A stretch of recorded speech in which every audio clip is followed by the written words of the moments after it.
In this video, I'm going to provide upgrade priority guidance for buildings, heroes, pets, equipment, and laboratory upgrades as a new Town Hall 15 village. What's going on, my friends from Clash of Clans? My name is Joe, and welcome to episode 1 of the Town Hall 15 free-to-play series. Free-to-play meaning that we will not be spending any money on this game to include the gold pass. And that's just simply because times are rough, bruh. Things ain't cheap. Now, something I need to point out about this account is that we took 2 years off, so my perspective might be a little different. Things might look a little different than your accounts, mostly in the blacksmith, where we're currently working with base abilities, and we don't have a lot of epics unlocked, and unfortunately, that really determines what army you're using, because a lot of the content that I've been reviewing for Town Hall 15 has mostly epic abilities, and it doesn't really apply at this time. So we're gonna have to look at how we're spending our Clan War League medals and how we're spending our magic items to get to that point where we can use stuff like that. Also, we have an 8-day boost on our Town Hall that includes brand new Town Hall as well as returning to the game. Basically, we're being rewarded because we were off for so long that we have a 50% boost on building upgrade times. Example would be the laboratory. Normally, this is an 8-day upgrade and it's currently 4 days. So I will not be using magic items, but I will point out the buildings that I would use magic items in the event that you do not have the same times it's seen in this video. All right, so what's new at Town Hall 15? For those of you that might not be aware, we have Frosty, Diggy, Poison Lizard, and Phoenix, our new pets. Root Rider will be unlocked at this level. The Furnace, Revive Spell, Battle Drill, Spell Tower, and Monolith. So there are 3 buildings in the shop available for purchase. The Monolith for 200,000 Dark Elixir, and both of the Spell Towers, which is 18 million worth of gold combined. Let's go ahead and get into our priority base. I will link this down in the description below if you'd like to follow along. All of the buildings up top are not upgradable, minus the Town Hall right this moment and the spring traps. So I'm not going to mess with the Town Hall because in the next update, Clash of Clans already announced that they will be removing all the different stages of weaponized Town Halls for Town Hall 12 all the way to Town Hall 15. So this should automatically go up to its final stage after the update, and then also the spring traps should become upgradable after the update as well, but we'll see how that plays out in the next month once they release that content. So our number 1 building is always going to be the laboratory. The only upgrade in there right now would be the ice block spell, which we just unlocked the other day, but we're going to go ahead and upgrade that for 10.8 million elixir, and we're going to let that manually ride out. If you have a laboratory that has no upgrades available, you want to go ahead and get that knocked out by using a book, because you need to start upgrading your troops as soon as possible instead of waiting on it. And we could go ahead and put down that ice block spell in the meantime. That way it's not sitting there idle, because that's super triggering to a lot of players. So we're going to go ahead and spend off the 140 Dark Elixir for 5 days and also activate whatever research potions that we have available. Our next upgrade in the building department would be the Hero Hall. Unfortunately, this is just an annoying upgrade, and I would highly recommend that you use a magic item if you have it available on this building, because you cannot upgrade your King, Queen, Grand Warden, Royal Champion, and normally the Minion Prince if it's maxed out until you upgrade the Hero Hall. So we're going to go ahead and put that down, but we need more elixir. Okay, let's jump into our treasury. And we still don't have enough, but thankfully we should have some in the mini spotlight event. There we go. And we're going to go ahead and upgrade the Hero Hall for 12 million elixir, 4 days on that one. So here's the thing. We got 21 million gold that we need to spend off. And some of you might be inclined to upgrade the Eagle Artillery or the scatter shots or something like that. But ideally, we want to upgrade the pet house next and then follow that up with the upgrading of the 4 army camps. And by upgrading these, you increase your troop capacity, and it aligns up with a lot of the armies that you're going to see when you search best Town Hall 15 attack strategy. It's normally going to be the max amount of troop capacity available for this level. So in this situation, what I'm going to normally do is I'm going to add up all of the walls that I can upgrade, get rid of that gold, and then we're going to go ahead and have to do some attacks to fill up that star bonus so we can get our next upgrades down. But I'm going to go ahead and continue through the priority list to save you some time. So we're going to do army camps, follow that up with the upgrading of the clan castle. By upgrading the clan castle, we will unlock an additional 5 troop housing space. Quite useful at this level. We're also going to move into upgrading the barracks to unlock the root rider, which I believe is still quite useful at Town Hall 15, but we'll tinker around with different armies and see what's useful or not.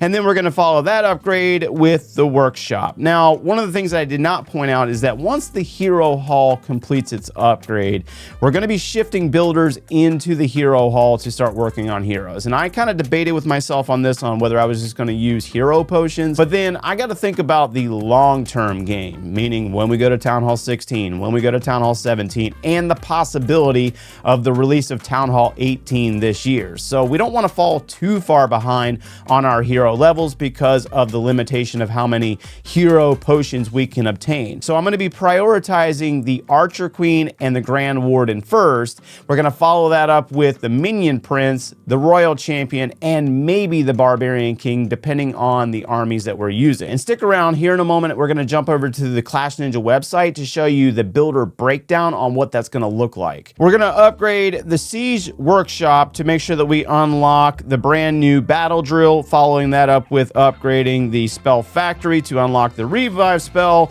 and we're going to upgrade the Blacksmith to unlock the Haste Vial, although I don't think I'm going to be using that, but realistically we want to increase our capacity on that building for ores. And then we're going to upgrade the Dark Barracks to unlock the Furnace, moving into defenses after that. Eagle Artillery, knock out all the traps, go into the scatter shots, Inferno Towers, Expos, air defenses, and then continue on into Wizard Towers, Hidden Teslas, the Battle Builder Huts, and so on and so forth. Now, there are some buildings on the back end that you're going to question, like the Gold Storages, Elixir Storages, and the Dark Elixir Storage. Now, ideally, we do want to upgrade these, but in reality, based on the fact that our capacity is now 21 million for Gold and Elixir, and our Dark Elixir is now 360,000, we do not need to upgrade these buildings to do any of the upgrades at Town Hall 15 from what I've seen so far. I don't know what that's about, but in reality, we're going to save those for the end, and then we might upgrade those when we go into Town Hall 16. All right, so let's jump over to the Clash Ninja website. That way I can show you a clear picture of builder usage, because it's not so linear, just, you know, upgrade this building, now go into heroes. Let me show you what that's going to actually look like. So this is a great website if you're super into Clash of Clans, you want to monitor your base and maintain efficiency, etc. It is linked down in the description below if you'd like to use it. This is what our 6 builders look like for the next 3 months. So builder 1 actually has the laboratory on it, but I finished it in the system. That way I could see what upgrades I had available. Then we're going to follow that up with upgrading the Clan Castle, Blacksmith, and move into the Eagle Artillery. Builder 2 is going to be used to upgrade the Hero Hall, like you saw a moment ago, and then we're going to shift into upgrading the Archer Queen until she's maxed, which is going to take a while. It's super annoying, but we're going to get that done. Then Builder 3 is going to be primarily used to upgrade all 4 levels of the pet house, because ideally I want to upgrade the Phoenix, because that's one of the units that I intend on using in the army that I have kind of lined up to use at Town Hall 15. And then after the pet house is complete, we're going to knock out the workshop, unlock the monolith, upgrade it, move into Inferno Towers and Expos. Builder 4 and 5 are going to be used to upgrade all 4 of the army camps. Once that's complete, one of those is going to be used to max out the Grand Warden, which is going to take multiple weeks to do. And then we're going to use the other builder to upgrade the barracks, Dark Barracks, unlock the spell towers, and then move into upgrading the Royal Champion. So you'll notice that we have 2 heroes down for most of the time, minus Builder 6. This one's kind of questionable. Some of you might not have Builder 6 available, but I do. So I'm going to use it like this. For the next 8 days, while we have those boosts active on the base, I don't want to have any gold leakage, meaning that we're not using it. It's just sitting there idle. So we're going to use Builder 6 to upgrade walls to get rid of that gold. And then we're going to drop it on the minion prints and start upgrading the minion prints, because I believe I have 13 levels to go on the minion prints before it's maxed out. And I do intend on using it with my dragon army. So I hope this gives you a clear picture on what the builders are going to look like. It's a little confusing when you have builders bouncing around all over the place, but it makes sense once you see a visual like that. And now let's go ahead and jump into our laboratory. Now this one's kind of questionable because it really depends on what army you're using. And when I browsed through YouTube earlier and saw a lot of videos for saying best Town Hall 15 attack strategy, yes, that might work out for some of you. But I noticed that a lot of those videos had epic hero abilities, and most of which I don't even have, nor have upgraded, so those armies might not apply. Not saying the troops and spell combination doesn't work, just saying that the hero support doesn't exactly work either. And if you're upgrading heroes, you really can't use those armies anyways. So I think we're going to go like this in my laboratory. I'm going to upgrade my dragon first because I know that I'm going to use that for the long term. We're going to follow that upgrade with the clone spell. We're also going to upgrade the Yeti, the wizard, follow that up with the bat spell, which is a dark elixir spell. And then we're going to upgrade Root Rider, and we're going to finish that off with Witch and the Apprentice Warden. And we're going to reassess as we go through these upgrades. It's not really standard like you upgrade this and this and this and it just works for you. We're going to see what's actually in the meta and kind of adjust our upgrades in the laboratory as we go. But that's just an idea on where I'm going to start and how things are going to go for the next couple of weeks, and we more than likely will have to adjust the plan as we go. Now with the laboratory, each week as we do raid weekend, I will always be claiming the research potion, although I don't have the ability to buy them today, but we will next week start buying the research potion and applying it to our laboratory. And when it comes to Clan War League medals, this is where my guidance is going to be different from most. Now, if you are a hardcore player who's been playing this entire time, Clan War League medals and gems don't matter to you, you have all the epic abilities unlocked that you want to use, you're more than likely going to go into the league shop and purchase things like the Hammer of Building or the Hammer of Fighting to apply to your laboratory. Those are great options from Town Hall 15, 16, 17, and 18. However, if you are a free player and you're like me that doesn't have all those epic abilities unlocked, you're going to need to take a different approach, and that would be gem farming. Now, I'll link the video down in the description below on what that looks like, because we're more than likely going to be purchasing things like resource potions, and I explain all of that in that video.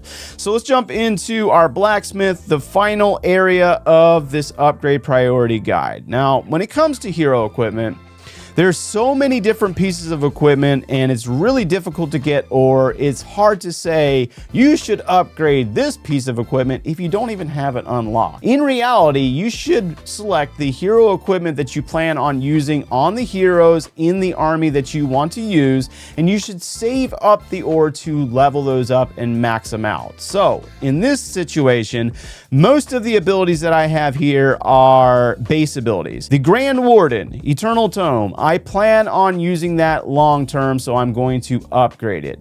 The Archer Queen with the giant arrow, I'm more than likely going to use that in the future, so I'm going to upgrade that. The Barbarian King, Earthquake Boots, I more than likely will use in the long term, so I will upgrade that. And the Minion Prince, both of his base abilities, I'm going to max those out. The thing that we have to do now is just continue to knock out our daily star bonus, save up our ore, and apply it to the abilities here that we intend on using. With the Royal Champion, neither one of those abilities I plan on using in the long term. I'm not saying that they don't work. I'm sure some of you might find the Seeking Shield a great ability, but I don't plan on using it. I want to use the two epics that are currently locked, so I have to do a bunch of gem farming in order to go in here in the gem section and possibly purchase Electro Boots, super huge in the meta right now, as well as Rocket Spear. Now, we also have to pay attention to future medal events because the game might give us those abilities for free. So I'm really in no rush to purchase those, even though we're saving up the gems and doing some gem farming. I want to kind of wait a month and see what happens next month to see if they do release another medal event. That way we might be able to get some of these abilities for free. But these are the two that I plan on unlocking first, and then we'll see how it plays out. So we currently have 3 builders available, and I need to go ahead and get back out there and grind out the elixir to upgrade the 2 army camps. It's going to be well worth it in the long run, so we want to go ahead and get those knocked out, and I believe that's pretty much it. Once we get the monolith built and the spell towers, we'll be getting a brand new base. I'll make sure to get that out to you as soon as possible. And make sure you guys are subscribed if you want to follow along with the revival of this account, because it might not look like your bases, but we should be able to catch up in no time.